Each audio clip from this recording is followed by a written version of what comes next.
TnC in time to get the kill upon him. Top lane, Cuckoo. Sentry ward bottom too. Lover walks into a sentry, getting stunned up.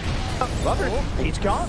Straight away to get on top of him. The Terrorblade is falling low though. Time dilation from Starlight's looking to chase this. Mango comes out, but Gabby turns. He gets the sun off. He's back up to full. Now Starlight has to retreat. One of his teammates mangoed him. And it's got to have been the Ogre, right? It had to have been I think it was Tim's. He's just swapped to Clarity into his own inventory. They got themselves on top and they get the kill. That was TnC striking back hard there. Ooh, nice teamwork coming out. I saw it, like Gabby's like tread swapping frantically to try to get the Sutter. Didn't have mana. Someone mangoed him for that. Maybe it was Fenrir? No, wait. What? Fenrir's on the enemy. He's on the end. Okay, yeah, it was Ogre. It was Ogre. It was Tim's, yeah. Very nice there. And they did not expect that sentry to be put. We saw Lover. He was invis walking into the bottom lane, but gets picked up quickly. TnC get some momentum going on their side there. 2k gold advantage. See Bo3 hanging around on the bottom lane. Needs a couple more creeps and he'll have his supernova online. Armel's gonna have a crazy fast blink on top of boots.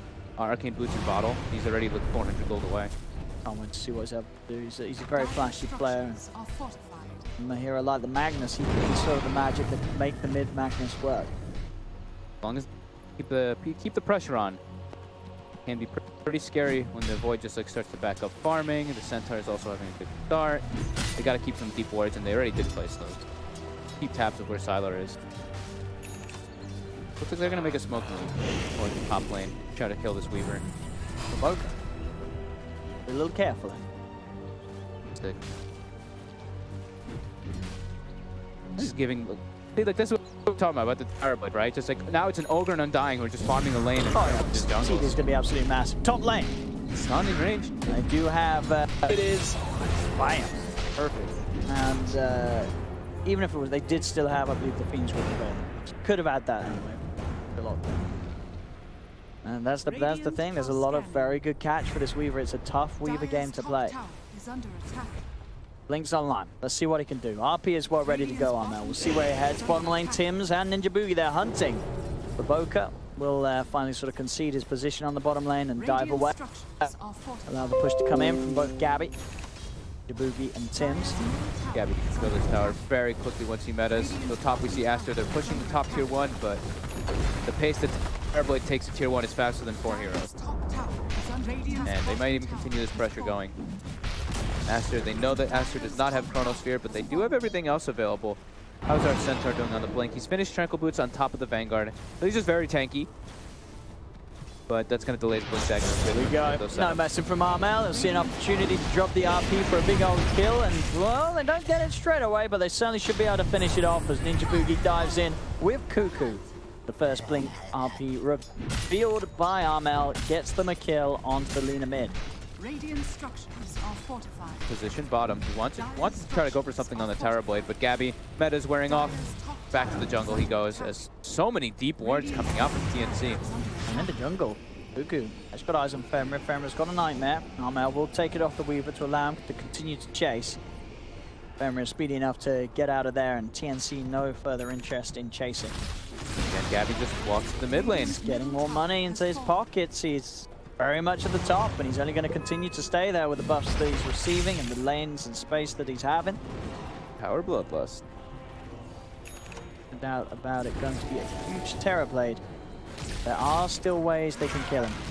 Not going to be easier. It's not really going to get any easier. The Master Madness and the Chronosphere back online pretty soon. I wouldn't be surprised if we do see Aster try and go for a bit of a hump with the TB. I think they do have to. Like they can't just let the pace slow down too much. They have to get deep vision down, be able to watch in particular those ancient camps, because like, Gabby just farms so quick right now at this point. Top, they will get an Undying kill, but they don't mind losing their Undying. But Bo3 is now able to farm a little bit down. Wave's actually pretty pushed out. Does he have boots somewhere? Where's his boots? Oh, okay, his boots are on the card. I was like, where's his Tranquil boot? What's going on here? So they're trying to get a little bit of farm here. Scan is successful by TnC. Yeah, knows that Aster's on the prowl. Sort of hunting for Gabby. Gabby at the side of the jungle at the moment. Cuckoo in on the mid lane will get himself out of vision range just in time. Bounty runes are up. TnC will claim the bottom two. Aster should be able to hold on top two. Mid lane XXS pushing him pretty aggressively. Sylar is hiding in the trees. Oh, he does. Straight up goes for the Chronosphere with the Mask of Madness bashing away at the man. They get the kill. Armel's gone. Stampede's allowed to get out. They'll go for the Supernova on the high ground to help out the Fiend's Grip. Light Strike comes down as well as Lover. Picks up a second. Double kill for the Lina. They've taken 2 TnC so far. TnC, they want to try and strike back. They move forward. Fenrir, the Nightmare Dodge buys him some time, but he will still fall. Cuckoo and Tim's proceeding to chase down the rest of the side of Aster. Time dilation does affect Cuckoo. He's not going to get hit by the Light Strike though. Gets himself out. Tim's and Gabby trying to hit into XXS, but with the Vanguard, he's too tanky for these two to take down. Did the Dragon missed as well, right, from Lover? It looks like he might have actually gotten that kill on the Weaver if either one of those spells I think hit. he missed both, yes. I think he did miss both, but we see right there the overwhelming amount of team fight from Aster, but then Gabby shows up, pops meta, and actually just has to back off. Luckily, he can just use it to farm around inside of his jungle. But they do now know that meta was used, so when they have their ultis available again, at least a couple of them, they can make plays. This Lina has the Yules, going for the Shadowblade build. Level 2 ulti already, level 13 on Lover. He can definitely look to hunt. And see when they have this RP online. Are they just going to go into the road? With the buffs that they can give the TV, they can take it pretty quickly. Sure, he doesn't have meta, but he does have Bloodlust, and he does have Empower. Oh, they might have an idea. We just saw Ninja Boogie get revealed out of the smoke from that high ground. Tombstone, though, Tombstone just makes it so you can secure it so easy. They did not see. Nobody's popped out yet. They smoked in there, and that ward, even though it's a neat place in there by Aster, they did not see at all. TnC with a very heads-up move. And buffed up TB just taking Roshan far too fast for Aster to react. And knowing they used everything, right? Chronosphere was used, Egg was used, Laguna was used, Stampede was used. Absolutely everything was thrown in the last fight from Aster. So TnC, some nice shot calling coming out from them, taking advantage of those ultis being on cooldown. So now they allow their TB, he can farm safely. He's got an Aegis, he can pretty much accelerate himself at maximum potential, just constantly getting Bloodlust and empowered still. And how's Kuku doing? Has he gotten his Spirit Vessel yet? Not quite yet, but he wants to get the Spirit Vessel, and then I'd have to imagine an Agonist after that. Ah, has to be. It's going to be, as we said, so good this game against the team fight and catch that Aster offer, having that save, giving your TB a second chance. They've got the blink now on XXS, so they can go hunting much easier now on Aster, and they'll spot Ninja Boogie. Not the biggest kill, but a kill nonetheless. Ninja Boogie caught out on the bottom lane. They can turn it into a tier 1 tower push. They wanted to, I think this smoke was mostly just about vision. They want to get tabs on top of where that Terrorblade is, get those wards around the Ancients, exactly what they're going to try to do here. But also, yeah, leading into a tower is going to make it actually worth the kill, because it was just an Undying, but now an Undying in a tower, fantastic. Gabby continuing to be incredibly farmed on this Terrorblade, 10k net worth. Manchester on top of the Aegis and well on his way towards the Skadi, just trying his best to tank up against the burst, being able to sort of grant him that chance to survive if he does get caught out by the catch of Aster. There's one thing, you know, that Void certainly hated is sort of these big, beefy carries that you just cannot kill in the duration of the chrono. And Terrorblade with the Skadi, that's certainly going to be one of those heroes. Yeah, for HP, definitely the right choice. For HP into a BKB, doesn't need the butterfly. It's only going to be really the Void hitting him. He needs to be able to try to mitigate all that magical. Armel's farm has slowed down significantly. Game, it's not really his job. Get all that farm, he's just going to be the setup for his TV. Have the best game possible. Looking at Sylar's build. How's he doing? He's just going the late game Battle Fury, huh? Okay. Yeah, I mean, I know. It looks like it was a debate because he was saving those for quite a long time. He also queued up the Maelstrom, and to be honest, I would maybe prefer to see the Maelstrom, but we'll see. We'll see what he does. I mean, he's picked up the Demon Edge. I guess he's always that temptation. You know, he had the 2,200 gold. You want to buy something big?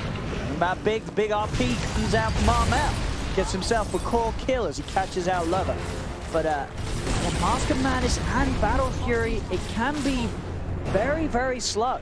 I mean, it's Sylar, as you say, he loves slow. He loves to take it late. He wants to farm. He wants to hit creeps.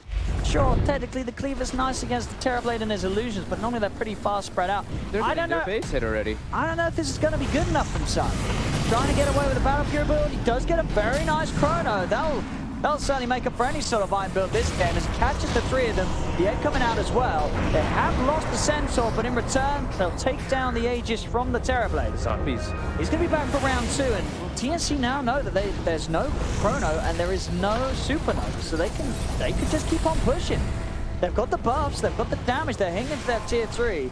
See if anything does spook them. Sylar and Fenrir do start to step forward. You know, we were talking about the buffs, right, for the Terrorblade, and he's got the Ogre, he's got the Empower as well, but he's also got a thing called Flesh Golem. So whenever the fight's frontline, that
bigger than the Void Limb. it should be for quite a long time. It just